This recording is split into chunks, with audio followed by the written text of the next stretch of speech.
দিনাজপুরে ধানের পাশাপাশি দিন দিন বাড়ছে ভুট্টার আবাদ।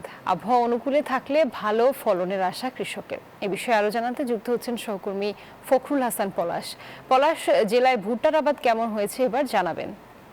রুবা, আপনাকে একটু জানিয়ে রাখি যে দিনাজপুরে আপনি যেমনটি বললেন, আসলে ধানের পাশাপাশি কিন্তু ভুট্টার আবাদ অনেকটাই বৃদ্ধি পেয়েছে। বৃদ্ধি পাওয়ার একটাই কারণ, এটাতে কিন্তু আসলে সেভাবে পরিচর্যা করতে হয় না এবং ভুট্টার যে চাহিদা সেটা কিন্তু অনেকটাই বেশি এবং পাশাপাশি কৃষকদেরকে দেখেছি এখনই কিন্তু আসলে বিশেষ করে আগাম জাতের যেই ভুট্টাগুলো রয়েছে সেগুলো কিন্তু আসলে তোলা শুরু হয়ে গেছে কৃষকদের। আর 15 থেকে 20 দিন পর কিন্তু আসলে পুরো দমে এই জেলায় কিন্তু ভুট্টা আবাদ শুরু হবে এবং সেই সময় আপনি জানেন যে আসলে কৃষকদের একেবারে ব্যস্ত সময় পার করতে হয় এই ভুট্টা চাষের ভিতরেই। বিশেষ করে এইসব মারাই এবং বিভিন্ন আধুনিক যন্ত্রপাতির মাধ্যমে কিন্তু সেটি কিন্তু আসলে হারভেস্ট করতে হয় এবং পাশাপাশি সেটি কিন্তু মারাই করে কিন্তু আসলে কৃষকদের কাছে কৃষকরা কিন্তু সেই পাইকারদের কাছে বিক্রি করে। এবং আমি যদি আপনাকে একটু দামের কথা বলি, এখন কিন্তু 1500 থেকে 1600 টাকা মন দরে কিন্তু এই ভুট্টা বিক্রি হচ্ছে, যেটা একেবারে শুকনা। এবং কাঁচা ভুট্টা কিন্তু